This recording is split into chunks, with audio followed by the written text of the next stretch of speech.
You're watching Newsday TV. I'm Macy Eglund. A Pennsylvania man has been sentenced to 25 years to life in prison for the killing of an Amityville man. A jury found Pauline Serizier guilty of murder charges for the shooting of Maurice Dickerson Stevenson.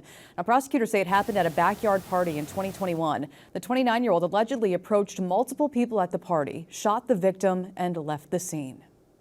Only in Newsday, NIFA is asking the state attorney general for a criminal investigation into the former CEO of NUMC. Sources tell Newsday the watchdog group is asking Letitia James to look into possible criminal charges against Megan Ryan. This comes after the hospital announced it will be suing Ryan for allegedly authorizing wrongful payouts, destroying documents, and more. The financially troubled hospital reported a $1.4 billion deficit last year.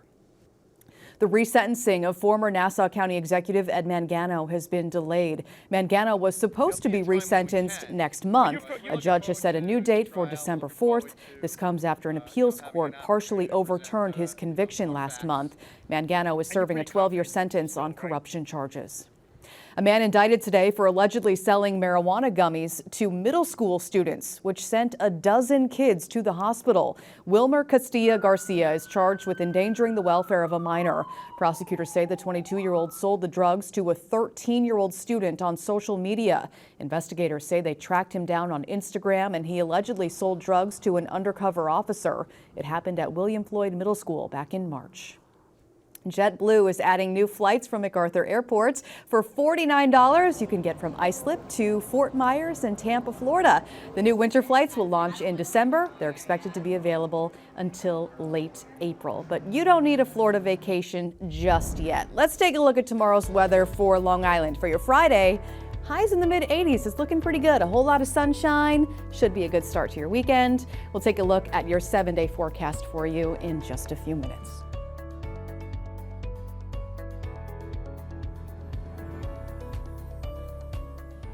Only in Newsday, the owner of Oheka Castle appeared in bankruptcy court today. Gary Melius showed up for a status hearing after filing for Chapter 11 bankruptcy. His attorney says all bills are up to date and that the business is running as usual. Oheka Catering is not in bankruptcy. All the events continue. The restaurant continues on a daily basis. Bills are being paid. Income comes in. Melius filed for bankruptcy in order to avoid a foreclosure. The next court date will be held in September. The average 30-year mortgage rate has dropped to its lowest level since October. Mortgage buyer Freddie Mac says the long-term rate fell from 6.63% to 6.58%. That number is still higher than a year ago when the rate was 6.49%. Meanwhile, Long Island's red-hot housing market continues to break records. Business reporter Jonathan LaMantia explains why. The median home price in Nassau and Suffolk counties set another record in July.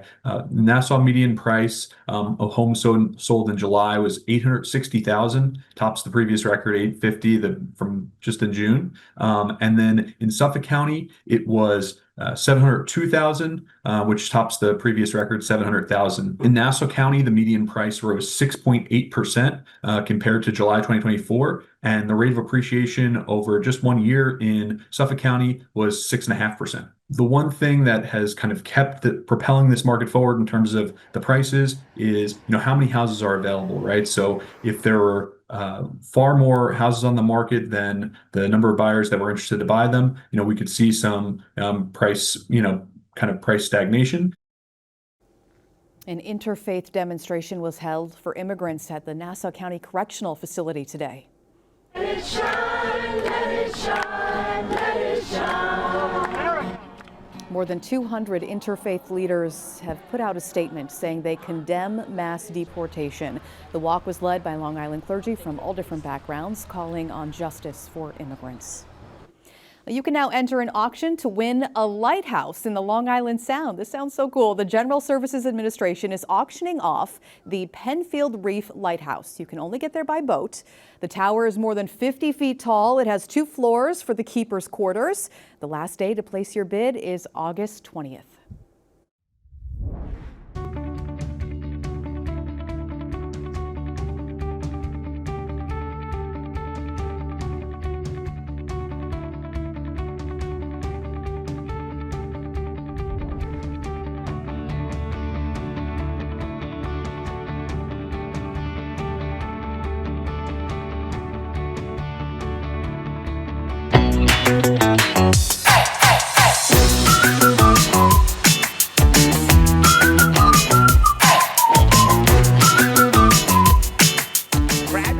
Today, we're going to Splish Splash.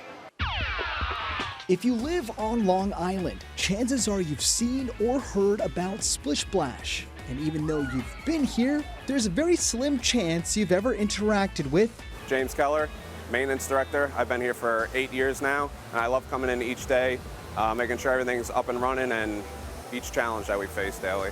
Here, the water never stops flowing, and the job behind the fun never stops moving. All types of trades, inspecting rides, making sure those are all going, preventative maintenance, pretty much keep the whole park running. With 96 acres of park, 2 million gallons of water, and roughly 1,100 jobs seasonally, there's plenty of gigs to highlight here.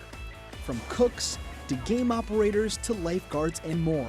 You're dealing with customers, you're dealing with guests, but you're also dealing with other hosts as well. So your peers, your people next to you, and you're really trying to, be passionate about what you do, whether you're selling a cheeseburger or you're helping people dispatch on an attraction. But all this would be tough to accomplish without the crew under the attractions. So we test the pools each morning before we open the gates to our guests. And then we test them 3 times a day, as well as our chemical controllers that test them multiple times, about each 5 minutes. I wanted to see firsthand just how tedious the job can be. And I was right to guess there's a process to everything. So anywhere between like 7.2 to 7.9 is good. All right, so perfect, so we're good. And you do that for all these places? Yep. It's a lot of work. So what does it take to be part of the crew behind the waves? Definitely handy with tools. Some pool background definitely helps out. We do carpentry, some electric, all sorts of stuff. It's not hanging out in the sun. It's a lot of walking around to the rides in the sun, but not so much hanging out. Keller says although the job demands its workers to be versatile, everyone starts somewhere. And the right worker must be willing to get their hands dirty, or in this case, wet. We're not as front-facing as some of the other departments, but we are in the park pretty often. So other than that, just a hard worker and somebody that's willing to learn. Ken Bufa, Newsday TV.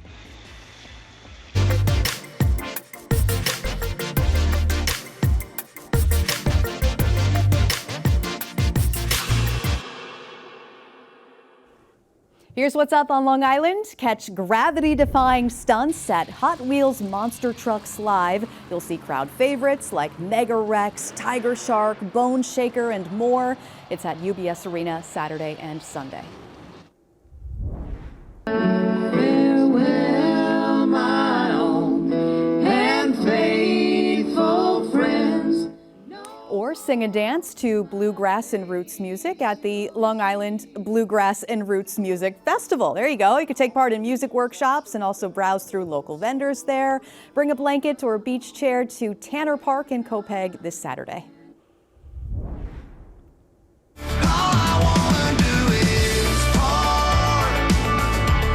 Also, check out Tyler Hubbard. The country singer is performing at the Catholic Health Amphitheater at Bald Hill in Farmingville Saturday night. So let's talk about your forecast. You can plan out your weekend. Appears to be dry across the board for the next 7 days. This weekend looks beautiful if you have any outdoor plans. But temps do start to drop a bit. Check out the start of next week. Highs will be in the upper 70s. That'll feel a little chilly compared to what we've had.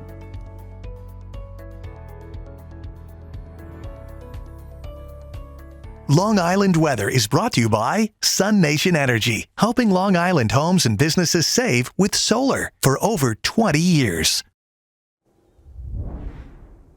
You're watching Newsday TV. For more on all of these stories you've seen today, head over to Newsday.com. Click Get More below that Newsday TV video box. I'm Macy Eglund. Thanks for joining us. Hope you have a great night.